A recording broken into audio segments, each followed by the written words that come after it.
So one thing this game does add, so this game, you gotta remember it was being made alongside Sonic the Hedgehog 2. No, it was made a little bit after. Oh, I mean, I don't really know the exact time frame.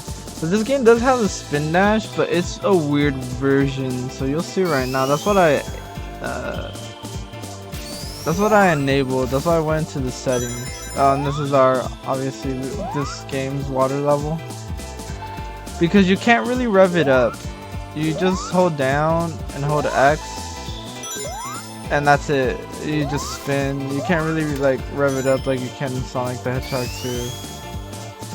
I remember when I first played this game, I was kind of thrown off by that. But it isn't all that bad because this game does compensate for that by giving Sonic a new move, which is called the Super Peel Out.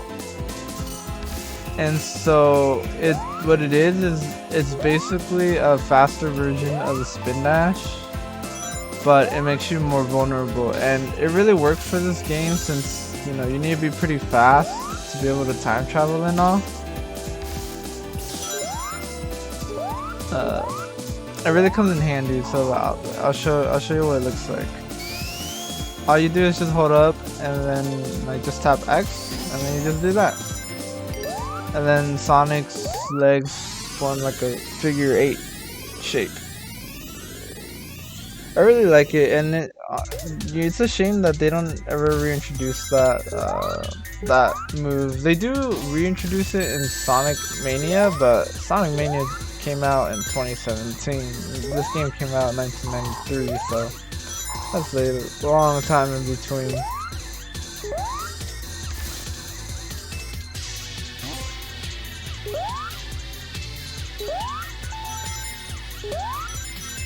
So I guess I can talk about this.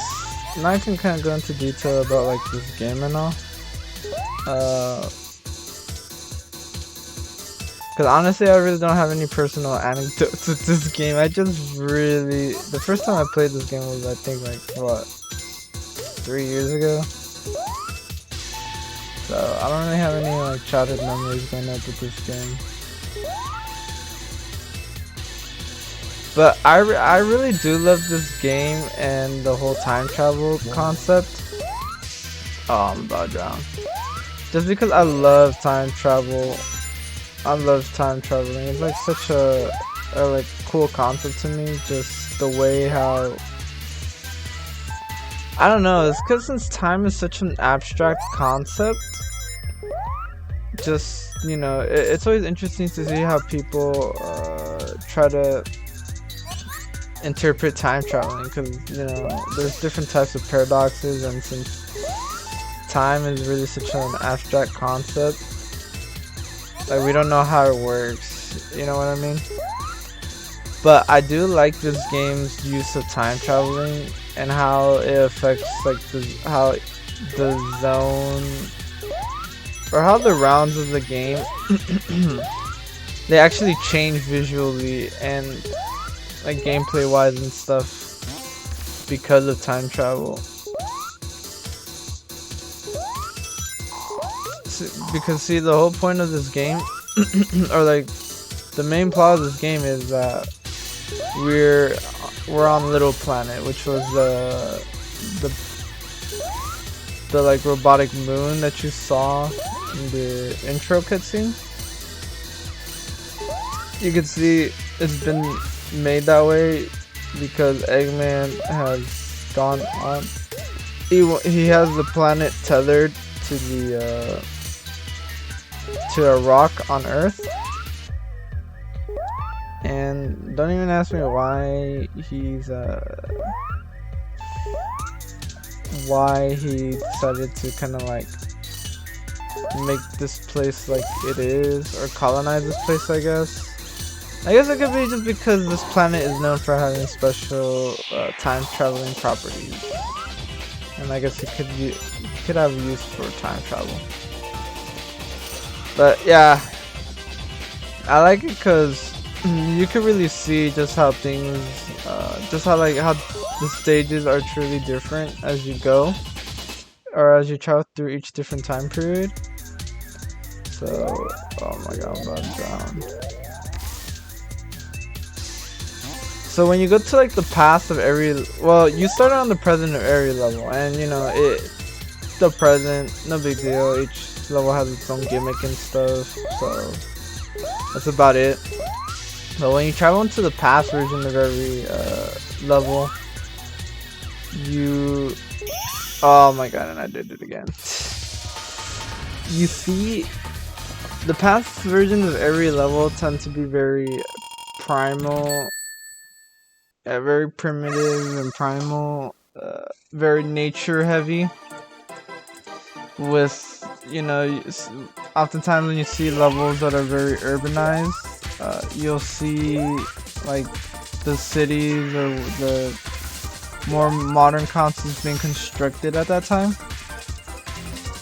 And because it's the past, the past tends to have the least amount of enemies, since that's before Eggman intervenes.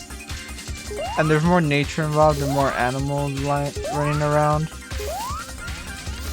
And then when you get the good, when you get the bad future, when you get to the bad future of the levels, you'll notice that the levels are really more dilapidated, polluted, run down, and that's because, you know, Eggman's meddling has allowed for that to happen. So yeah, whereas the good, oh, I thought I died there for a minute. Whereas the good future, no, and you'll even see it on the badniks. Even the badniks are run down, and some of them are like don't run as well when you battle them and all, or when you like encounter them. That was annoying.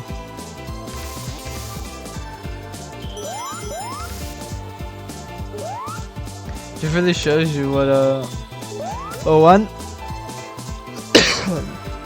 just how Eggman doesn't really take care of his machines and all his creations, but just also like the impact that, you know, industrialization has on nature and all. And then you have the good future, which often shows like the stages basically being futuristic with technology, but it's a good blend of both nature and technology. And then the good future has no sign of Eggman's meddling.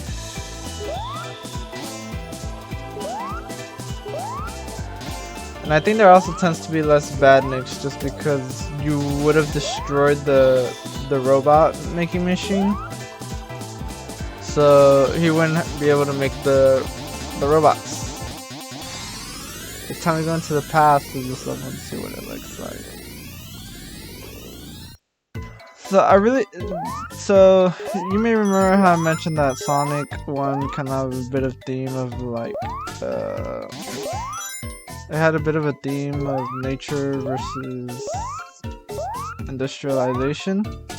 Well, this game also has that theme, but I would say in this game it's like a little more pronounced, just because you actually do see, since time is not involved, you really see how how levels look like, or how, you know, I guess just in general how areas look like back in the past, you know, before humans really started kind of screwing up the earth, I guess. The present, I guess, is supposed to be a representation of like now, where, you know, yeah, you know. And then you have the bad future, which is what I guess we could assume is where we're headed if we don't change like our ways. And then the good future is, I feel like it's a possibility that we can get in, The good future is something that I feel like we all as a human race are striving for.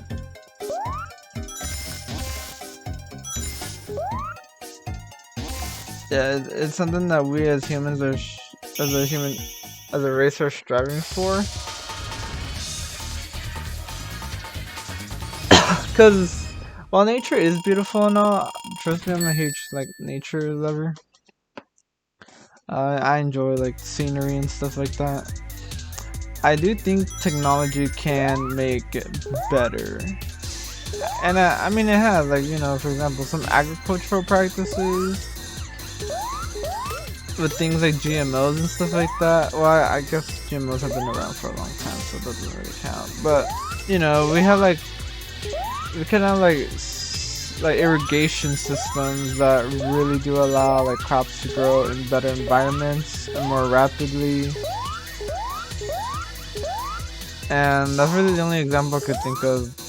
But yeah, technology really does have the potential to, like, if used right, it does have the potential to make nature better. And I do think nature and technology can go hand in hand. A lot of people often say that no, if we rely too much on technology, it'll just make things worse. But I think it's just a matter of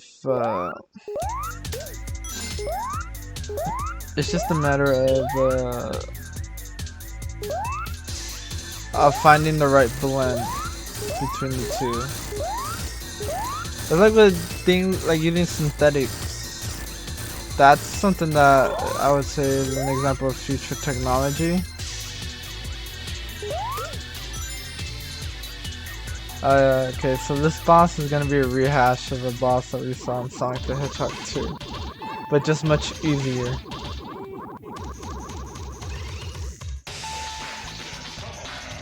Like, anyone getting Metropolis Zone boss vibes? I guess the only difference is that he can shoot projectiles, which I forgot about.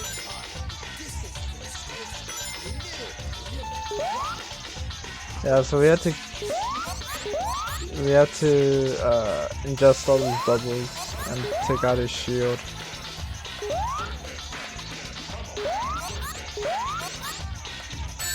Oh my god.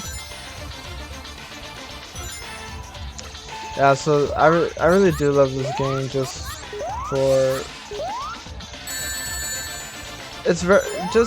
I feel like it really uses the whole time travel aesthetic pretty well.